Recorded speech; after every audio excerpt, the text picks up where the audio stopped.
Assalamualaikum warahmatullahi wabarakatuh. Alhamdulillahi rabbil alamin. Salatan wassalaman ala nabiyyina Muhammadin wa ala alihi wa sahbihi ajma'in. La hawla wa la quwwata illa billahil aliyyil azim.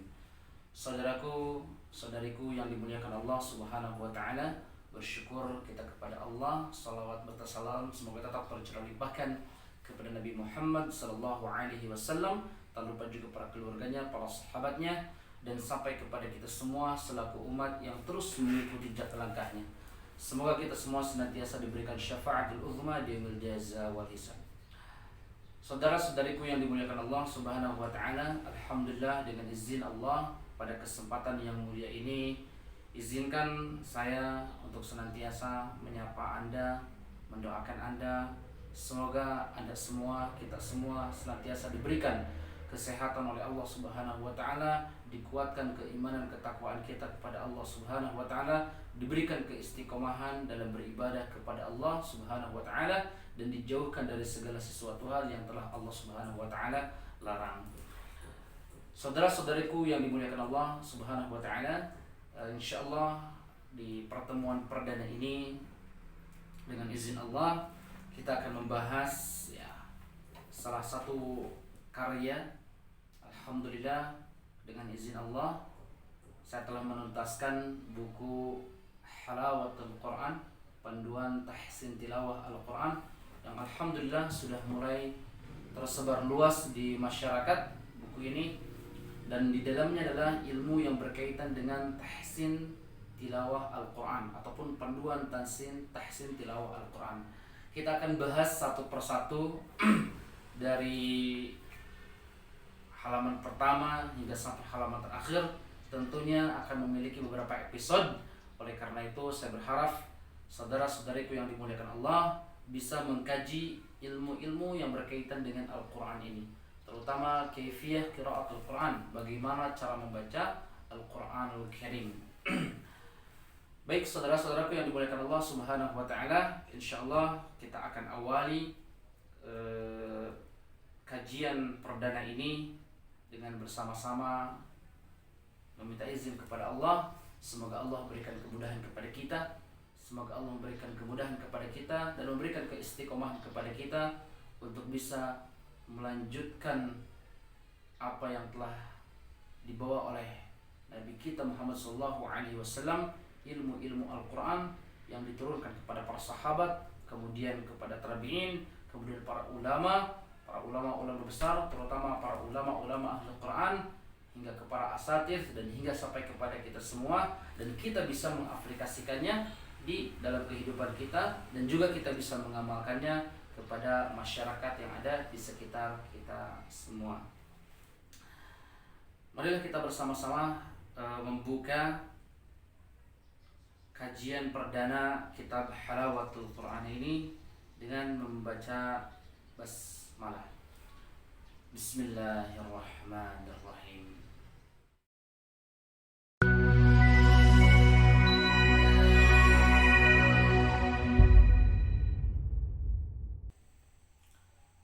Bismillahirrahmanirrahim. Assalamualaikum warahmatullahi wabarakatuh. Hamdan wa syukurillah amma ba'du. Saudara-saudariku yang dimuliakan Allah Subhanahu wa taala, pertama-tama marilah kita panjatkan puji dan syukur kepada Allah, zat yang senantiasa memberikan kenikmatan kepada kita hingga hari ini, kenikmatan iman, kenikmatan Islam, dan juga kenikmatan kesehatan. Semoga kita semua senantiasa diberikan keberkahan oleh Allah Subhanahu wa taala, serta dijadikan orang-orang yang selalu cinta kepada Al-Quranul Karim. Saudara-saudariku yang dimuliakan Allah Subhanahu wa taala, insyaallah pertemuan perdana ini kita akan lanjutkan kepada pembahasan di pertemuan pertama kitab Halawatul Quran. Bagi yang belum memiliki bukunya, silakan teman-teman bisa menghubungi nomor yang ada di bawah ini untuk pemesanan buku Halawatul Quran. Kita akan lanjutkan kepada pembahasan pertama. Silakan dibuka terlebih dahulu Nah, sebelum dibuka ya, ada yang bertanya mungkin, Ustaz, apa sih artinya halawatul Quran? Halawatul ini dari kata hulun, dari halawah, artinya adalah manisan, manis-manisan gitu kan, ataupun manis-manisan Al-Quran. Al-Quran, jadi halawatul Quran bisa diartikan manis-manisan Al-Quran. Dan juga halawatul Quran ini salah satu nama dari putri saya yang kedua. Namanya adalah Hulya Halawatul Qur'ani. Hulya Halawatul Qur'ani. Sehingga saya tulis nama buku ini menjadi nama putri kedua saya. Alhamdulillah. Baik, saudara-saudaraku, saudara-saudariku yang dimuliakan Allah, kita dibuka dulu halaman pedoman transliterasi Arab Latin ya. Pertama, dalam tatanan bahasa Arab ya, perlu dan sangat dianjurkan untuk faham terlebih dahulu pedoman transliterasi Arab Latin ya, dari mulai alif hingga sampai dengan iya, agar tidak salah persepsi. Kadang sebagian dari saudara-saudara kita ada yang mengatakan huruf hijaiyah itu ada 28, ada juga yang 30, ada juga yang 31 gitu kan. Ini yang tepat yang mana gitu kan. Nah, maka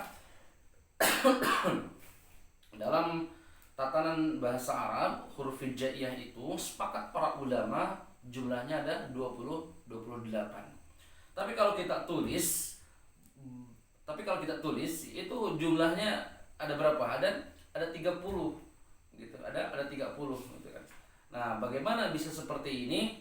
Oke, perhatikan. Nah, huruf Arab Latin ya, dari mulai, perhatikan di atas. Nah, ini konsonan.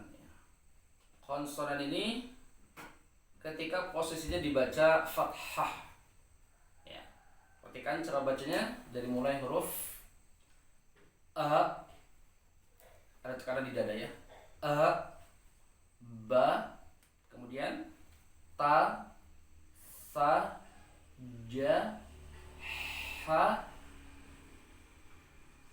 kho, da, za, ro, za, sa, sha, so, do, to, zo, a, ra, fa, o, ka, la, ma, na, wa, ha, la, a, ya.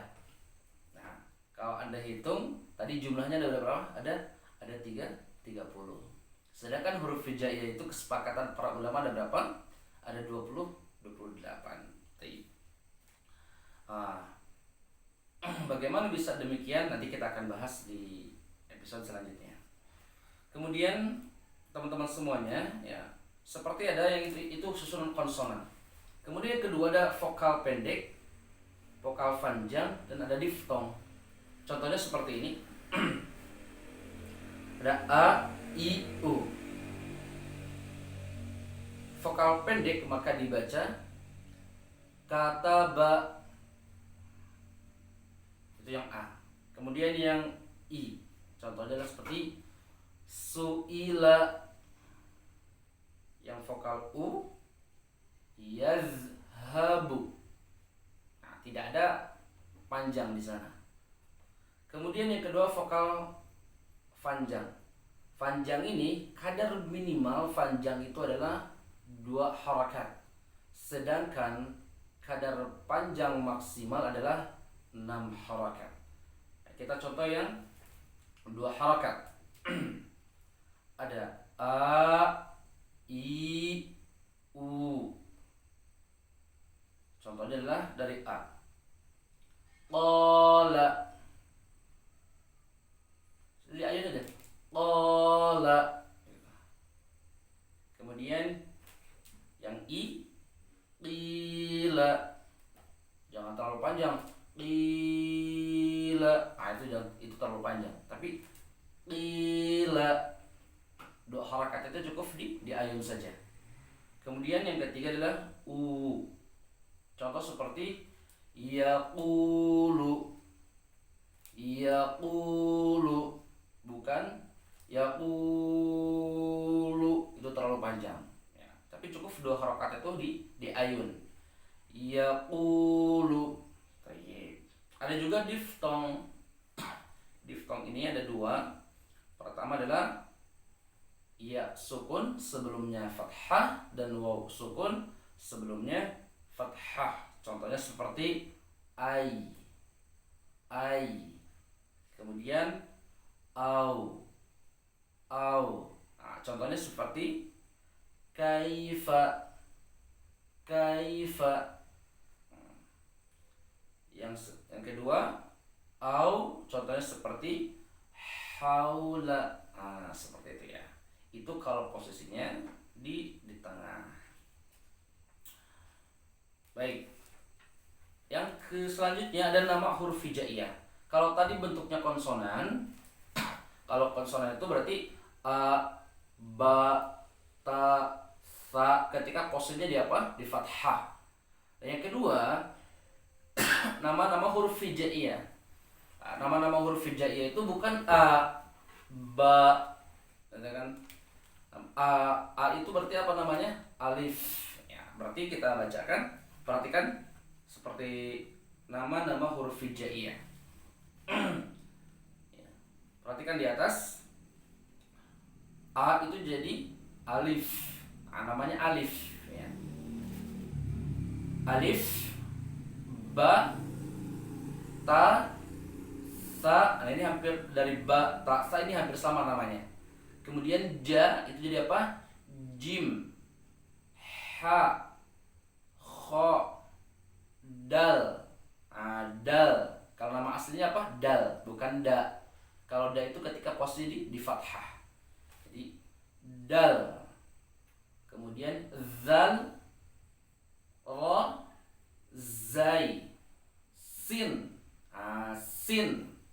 Kemudian shin, sad, dad, to,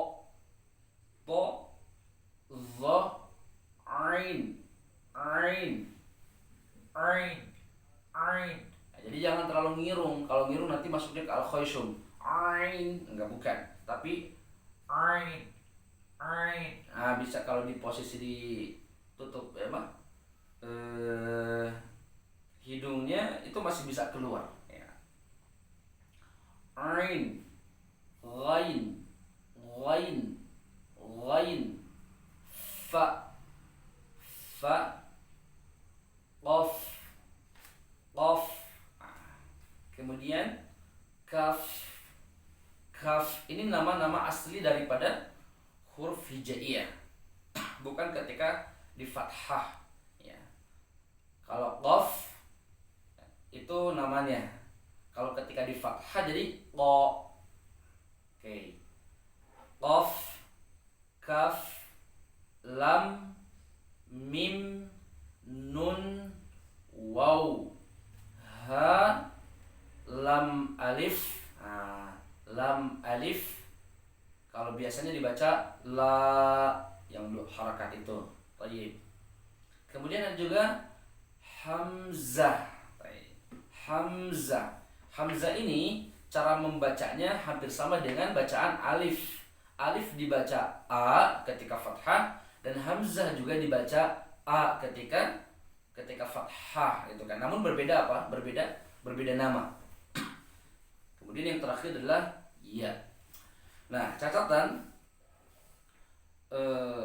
jadi teman-teman semuanya ya, huruf hijaiyah itu ini boleh perhatikan di catatan ya. Huruf hijaiyah berjumlah 28 menurut kesepakatan ulama ahli tajwid dan ahli qiraat ya. Jadi kalau ditanya ada berapa huruf hijaiyah, maka jawabannya harus semua sepakat, yaitu 28. Mengapa bisa 28? Perhatikan teman-teman semuanya. Kita contohkan ya. Huruf alif lam qamariyah itu ada 14. Sedangkan huruf syamsiah, alif lam syamsiah itu juga ada 14. 14 tambah 14 sama dengan 28. Yang kedua, saya contohkan lagi. Huruf dalam susunan nun mati dan sukun, huruf izhar ada 6 ya. Kemudian huruf idgham juga ada 6. Huruf iqlab ada 1, 6, 6, 1 jadi 13. Kemudian huruf apa? Huruf ikhfa ada 15. Jadi berapa? 28 juga sama ya. Kemudian dalam tatanan susunan hukum mim sukun ya, izhar syafawi ada 26, idgham mimi ada 1, ikhfa syafawi ada 1. 26 tambah 2 20, 28. Nah, jadi kesepakatan para ulama bahwa huruf hijaiyah itu ada berapa? 28. Tetapi kalau tertulis itu bisa lebih. Nah, kenapa bisa lebih? Perhatikan. Di catatan, huruf hijaiyah berjumlah 28 menurut kesepakatan ulama ahli tajwid dan ahli qiraat. Yang pertama. Yang kedua, dalam pembacaan huruf hijaiyah yaitu berjumlah berapa? Berjumlah 30. Oke. Kemudian yang ketiga adalah huruf alif dan hamzah itu sama dalam pengucapan gitu. Ya. Kemudian yang keempat, huruf lam alif itu gabungan dari dua huruf yaitu lam dan alif gitu. Nah, ini karena lam alif itu gabungan daripada lam dan alif, jadi lamnya sudah ada, alifnya sudah ada digabungkan. Jadi berapa? Dari 28 tentu bertambah jadi 29 gitu kan. Oke, kemudian tadi hamzah dengan alif ya, cara pengucapannya sama namun fungsinya berbeda. Maka alif dengan hamzah itu ketika posisinya apa? Ditulis maka jadi berapa? Jadi 2. Alif hamzah gitu kan. Tetapi dalam tatanan bahasa Arab ya, huruf hijaiyah itu biasanya ketika kita masuk kepada huruf susunan apa? Nun mati dan tanwin, maka di sana tidak, huruf izhar itu bukan alif tetapi apa? Hamzah gitu kan. Nah, maka jadi berapa jumlahnya? 29 tadi dengan lam alif, maka ditambah 2 ditambah 1 ya, dianggap saja jadi 1 jadi 30. Kemudian ada juga huruf hijaiyah tidak termaktub, tidak tertulis di dalam tatanan susunan huruf hijaiyah, tetapi dia juga termasuk huruf hijaiyah. Apa itu? Yaitu huruf tak marbutah. Huruf tak marbutah termasuk juga huruf hijaiyah yang tidak termaktub, yang tidak tertulis di dalam tatanan susunan huruf hijaiyah yang 28 ya.